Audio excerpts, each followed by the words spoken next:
دوستو، اب حسین pod cost کے ساتھ حاضر ہے سعادت حسن منٹو کا افسانہ دھواں۔ وہ جب اسکول روانہ ہوا تو اس نے راستے میں ایک کسائی کو دیکھا جس کے سر پر ایک بہت بڑا ٹوکرا تھا۔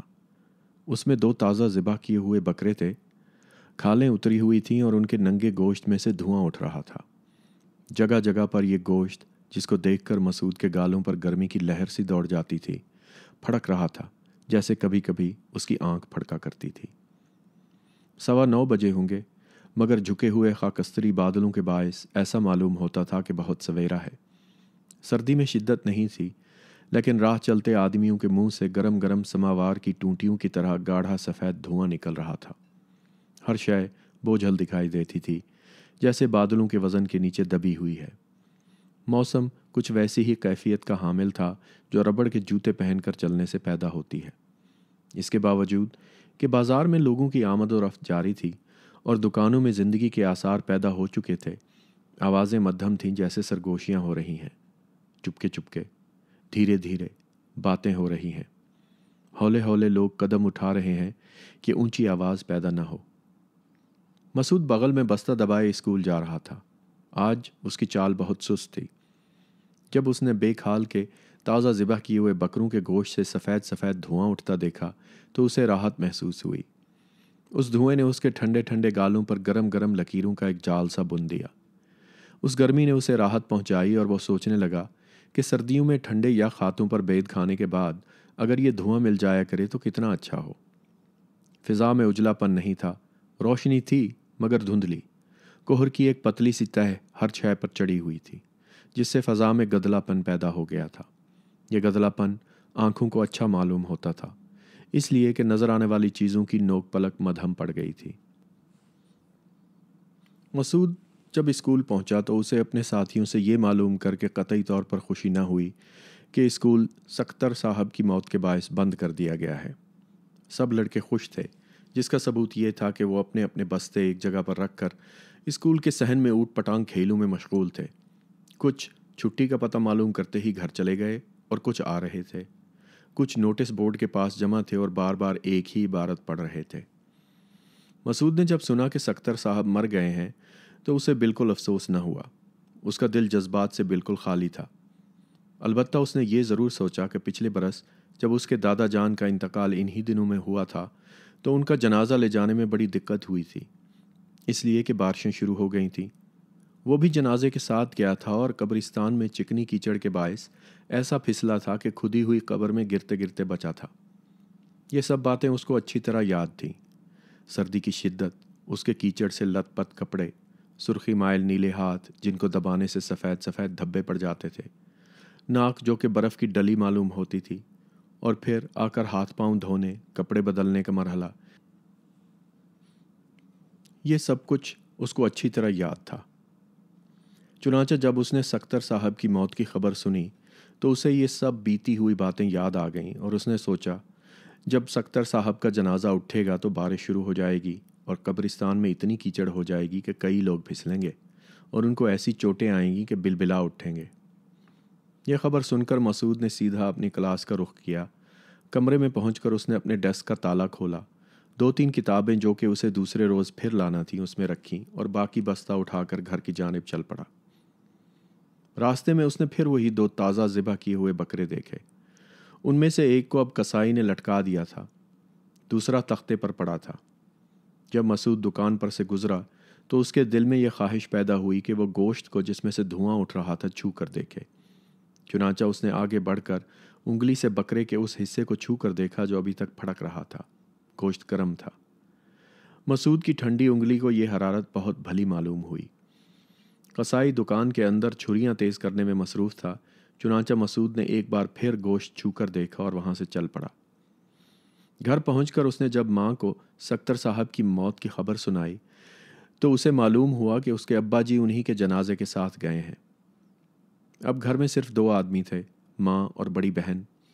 ماں باورچی خانے میں بیٹھی سالن پکا رہی تھی اور بڑی بہن کلثوم پاس ہی ایک کانگڑی لیے درباری کی سرگم یاد کر رہی تھی۔ چونکہ گلی کے دوسرے لڑکے گورنمنٹ اسکول میں پڑھتے جس پر اسلامیہ اسکول کے سکتر صاحب کی موت کا کچھ اثر نہیں ہوا تھا،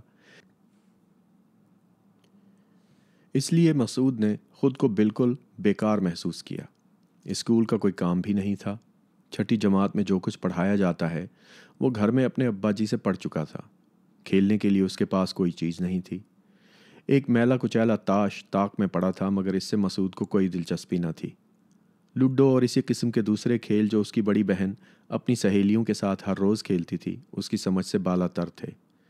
سمجھ سے بالا تر یوں تھے کہ مسعود نے کبھی ان کو سمجھنے کی کوشش ہی نہیں کی تھی۔ اس کو فطرتاً ایسے کھیلوں سے کوئی لگاؤ نہیں تھا۔ بستہ اپنی جگہ پر رکھنے اور کوٹ اتارنے کے بعد وہ باورچی خانے میں اپنی ماں کے پاس بیٹھ گیا اور درباری سرگم سنتا رہا، جس میں کئی دفعہ سارے گاما آتا تھا۔ اس کی ماں پالک کاٹ رہی تھی۔ پالک کاٹنے کے بعد اس نے سبز سبز پتوں کا گیلا گیلا ڈھیر اٹھا کر ہنڈیا میں ڈال دیا۔ تھوڑی دیر کے بعد جب پالک کو آنچ لگی تو اس میں سے سفید سفید دھواں اٹھنے لگا۔ اس دھوئیں کو دیکھ کر مسعود کو بکرے کا گوشت یاد آ گیا۔ چنانچہ اس نے اپنی ماں سے کہا، امی جان، آج میں نے کسائی کی دکان پر 2 بکرے دیکھے، کھال اتری ہوئی تھی اور ان میں سے دھواں نکل رہا تھا، بالکل ایسے ہی جیسا کہ صبح سویرے میرے منہ سے نکلا کرتا ہے۔ اچھا، یہ کہہ کر اس کی ماں چولہے میں لکڑیوں کے کوئلے جھاڑنے لگی۔ ہاں، اور میں نے گوشت کو اپنی انگلی سے چھو کر دیکھا تو وہ گرم تھا۔ اچھا، یہ کہہ کر اس کی ماں نے وہ برتن اٹھایا جس میں اس نے پالک کا ساگ دھویا تھا اور باورچی خانے سے باہر چلی گئی۔ اور یہ گوشت کئی جگہ پھڑکتا بھی تھا۔ اچھا، مسعود کی بڑی بہن نے درباری سرگم یاد کرنا بھی چھوڑ دیا اور اس کی طرف متوجہ ہوئی۔ کیسے پھڑکتا تھا؟ یوں یوں۔ مسعود نے انگلیوں سے پھڑکن پیدا کر کے اپنی بہن کو دکھائی۔ پھر کیا ہوا؟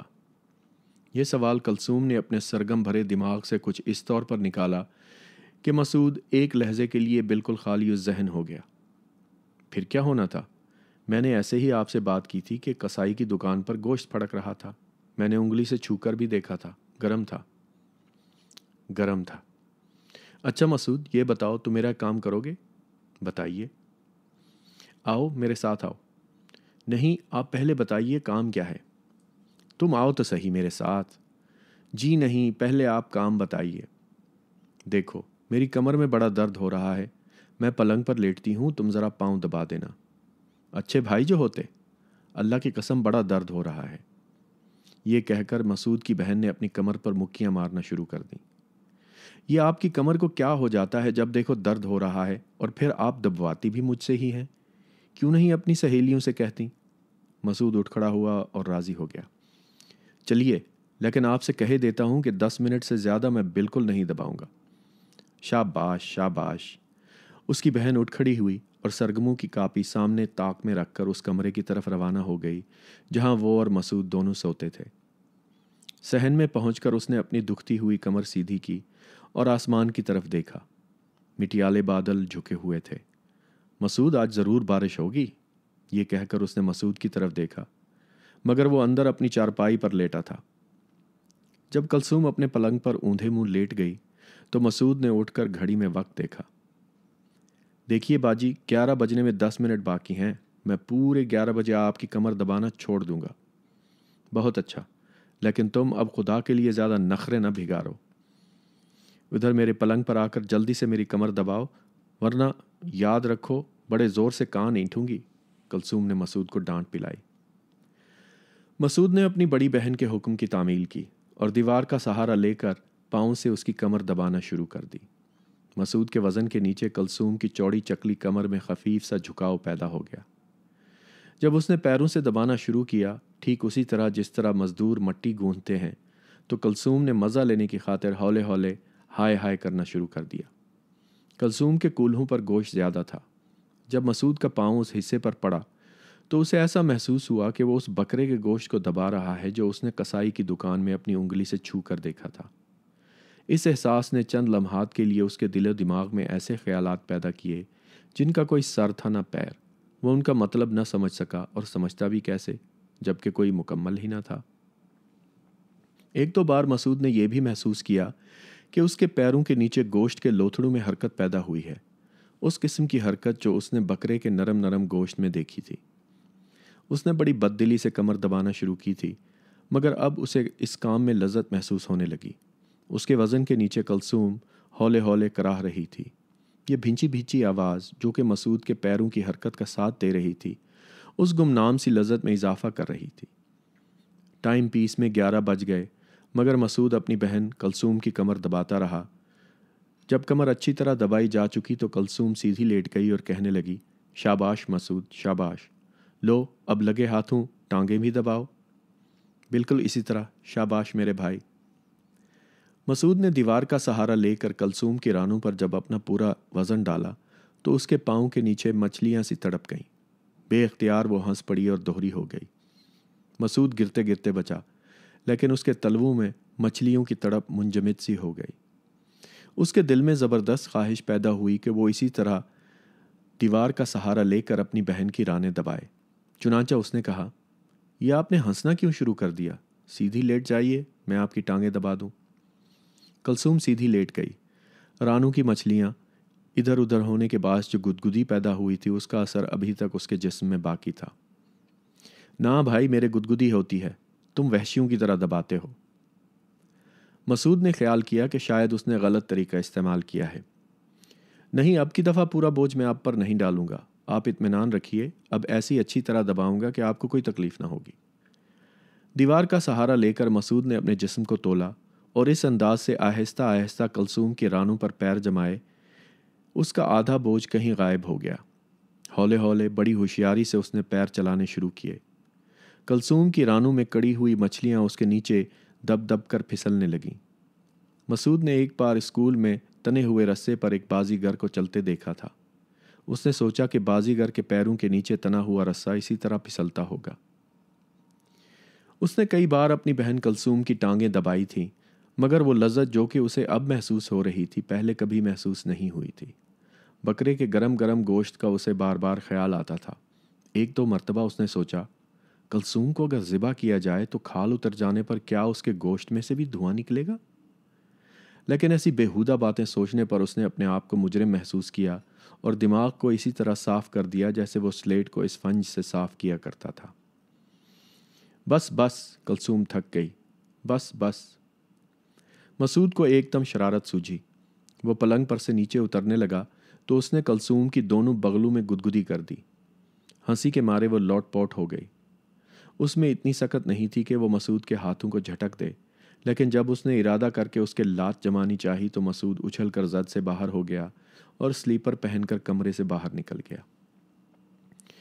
جب وہ صحن میں داخل ہوا تو اس نے دیکھا کہ ہلکی ہلکی بوندا باندی ہو رہی ہے۔ بادل اور بھی جھک آئے تھے۔ پانی کے ننھے ننھے قطرے آواز پیدا کیے بغیر فرش کی اینٹوں میں آہستہ آہستہ جذب ہو رہے تھے۔ مسعود کا جسم ایک دل نواز حرارت محسوس کر رہا تھا۔ جب ہوا کا ٹھنڈا جھونکا اس کے کالوں سے مس ہوا اور 2-3 ننھی ننھی بوندیں اس کی ناک پر پڑیں تو ایک جھرجھری سی اس کے بدن میں ہر اٹھی۔ سامنے کوٹھے کی دیوار پر ایک کبوتر اور ایک کبوتری پاس پاس پر کھلائے بیٹھے تھے۔ ایسا معلوم ہوتا تھا کہ دونوں دم پخت کی ہوئی ہنڈیا کی طرح گرم ہیں۔ گل داؤدی اور نازک بو کے ہرے ہرے پتے اوپر لال لال گمروں میں نہا رہے تھے۔ فضا میں نیندیں گھلی ہوئی تھیں، ایسی نیندیں جن میں بیداری زیادہ ہوتی ہے اور انسان کے گرد نرم نرم خواب یوں لپٹ جاتے ہیں جیسے اونی کپڑے۔ مسعود ایسی باتیں سوچنے لگا جن کا مطلب اس کی سمجھ میں نہیں آتا تھا۔ وہ ان باتوں کو چھو کر دیکھ سکتا تھا مگر ان کا مطلب اس کی گرفت سے باہر تھا۔ پھر بھی ایک گمنام سا مزہ اس سوچ بچار میں اسے آ رہا تھا۔ بارش میں کچھ دیر کھڑے رہنے کے باعث جب مسعود کے ہاتھ بالکل یخ ہو گئے اور دبانے سے ان پر سفید دھبے پڑنے لگے تو اس نے مٹھیاں کس لیں اور ان کو منہ کی بھاپ سے گرم کرنا شروع کیا۔ ہاتھوں کو اس عمل سے کچھ گرمی تو پہنچی مگر وہ نم آلود ہو گئے۔ چنانچہ آگ تاپنے کے لیے وہ باورچی خانے میں چلا گیا۔ کھانا تیار تھا۔ ابھی اس نے پہلا ہی لقمہ اٹھایا تھا کہ اس کا باپ قبرستان سے واپس آ گیا۔ باپ بیٹے میں کوئی بات نہ ہوئی۔ مسعود کی ماں اٹھ کر فوراً دوسرے کمرے میں چلی گئی اور وہاں دیر تک اپنے خاوند کے ساتھ باتیں کرتی رہی۔ کھانے سے فارغ ہو کر مسعود بیٹھک میں چلا گیا اور کھڑکی کھول کر فرش پر لیٹ گیا۔ بارش کی وجہ سے سردی کی شدت بڑھ گئی تھی کیونکہ اب ہوا بھی چل رہی تھی، مگر یہ سردی ناخوشگوار معلوم نہیں ہوتی تھی۔ تالاب کے پانی کی طرح یہ اوپر ٹھنڈی اور اندر گرم تھی۔ مسعود جب فرش پر لیٹا تو اس کے دل میں خواہش پیدا ہوئی کہ وہ اس سردی کے اندر دھنس جائے